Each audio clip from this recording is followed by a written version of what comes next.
I would like to show you how architecture has helped to change the life of my community and have opened opportunities to hope. I am a native of Burkina Faso. According to the World Bank, Burkina Faso is one of the poorest countries in the world. But what does it look like to grow up in a place like that? I am an example of that. I was born in a little village called Gando. In Gando, there was no electricity, no access to clean drinking water, and no school. But my father wanted me to learn how to read and write. For this reason, I have to leave my family when I was 7 and to stay in a city far away from my village with no contact to my family. In this place, I sat in a class like that with more than 150 other kids, and for 6 years. And this time, it just happened to me to come to school to realize that my classmate was died. Today, not so much has changed. There is still no electricity in my village. People still die in Burkina Faso, and access to clean drinking water is still a big problem.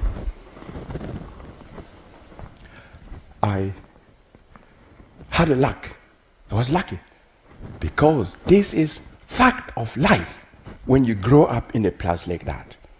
But I was lucky. I had a scholarship. I could go to Germany to study. So now, I suppose I don't need to explain to you how great a privilege it is for me to be standing before you today. From Gando, my home village in Burkina Faso, to Berlin in Germany to become an architect is a big step. So, but what to do with this privilege? Since as a student, I wanted to open up better opportunities to other kids in Gando. I just wanted to use my skills and build a school. But how do you do when you're still a student and you don't have money? Oh yes, I started to make drawings and ask for money. Fundraising was not an easy task. I even asked my classmates to spend less money on coffee and cigarette, but to sponsor my school project. You will wonder, 2 years later, I was able to collect $50,000. When I came home to Gando to bring the good news, my people was over the moon. But when they realized that I was planning to use clay, they were shocked. A clay building is not able to stand a rainy season, and Francis wants us to use it and build a school. Is this the reason why he spent so much time in Europe studying instead of working on the field with us? My people build all the time with clay, but they don't see any innovation with man. So I had to convince everybody. I started to speak with the community, and I could convince everybody, and we could start to work. And the women, the men, everybody from the village was part of this building process. I was allowed to use even traditional techniques. So clay floor, for example, the young man comes and stand like that, beating. Hours for hours, and then their mother comes, and they beat in this position for hours, giving water and beating. And then the polisher comes. They start polishing it with a stone for hours. And then you have this result. Very fine, like a baby bottom. It's now Photoshop. This is the school built with the community. The walls are totally made out of compressed clay blocks from Gando. The roof structure is made with cheap steel bars normally hidden inside concrete. In the classroom, the ceiling is made out of both of them used together. In this school, there was a simple idea to create comfort in the classroom.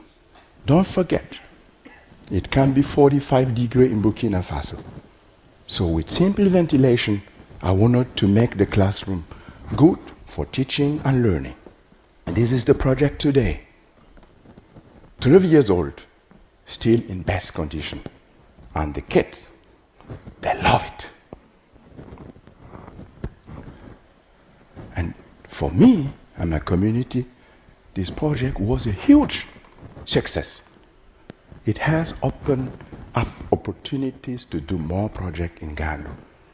So I could do a lot of projects. And here, I'm going to share with you only 3 of them. But the first one is the school extension, of course. How do you explain drawings and engineering to people who are neither able to read nor write? I start to build a prototype like that. The innovation was to build a clay vault. So, and then I jump on the top like that with my team. And it works. The community is looking, it still works. So we can build. And we keep building, and that is the result. The kids are happy, and they love it. The community is very proud. We made it. And even animals, like these donkeys, loves our buildings. The next project is the library in Ghana. As you know, we try to introduce different ideas in our buildings, but we often don't have so much material. Something we have in Ghana are clay pots. We wanted to use them to create openings. So we just bring them, like you can see, to the building site. We start cut them, and then we place them on the top of the roof before we pour the concrete, and you have this result. The openings are letting the hot air out and light in. Very simple. My most recent project in Ghana is a high school project. I would like to share with you this. The innovation in this project is to cast mud, like you will cast concrete. How do you cast mud? We start making a lot of models, like you can see, and when everything is ready, when you know what is the best recipe and the best form, you start working with the community. And sometimes I can leave. They will do it themselves. I came to speak to you like that. Another factor in Ghana is rain. When the rains come, we hurry up to protect our fragile walls against the rain. Don't confund with Christo and Jean-Claude. It is simply how we protect our walls. The rain in Burkina comes very fast. And after that, you have flood everywhere in the country. But for us, the rain is good. It brings sand and gravel to the river. We need to use to build. We just wait the rain to go. We take the sand, we mix them with clay, and we keep building. That is it. The Gando project was always connected to training the people, because I just wanted one day, when I fall down and die, that at least one person from Gando keep doing this work. But you will be surprised, I'm still alive. And my people now can use their skills to earn money themselves. Usually, for a young man from Gando to earn money, you have to leave the country to the city, sometimes leave the country, and some never come back, making the community weaker. But now, they can stay in the country and work on different building sites and earn money to feed their family. It's a new quality in this work. Yes, you know it. I have won a lot of awards through this work. For sure, it has opened opportunities. I have become myself now. But the reason why I do what I do is my community. When I was a kid, I was going to school, I was coming back every holiday to Gando. By the end of every holidays, I have to say goodbye to the community, going from one compound to another one. All women in Gando will open their clothes like that and give me the last penny. In my culture, this is a symbol of deep affection. As a 7-year-old guy, I was impressed.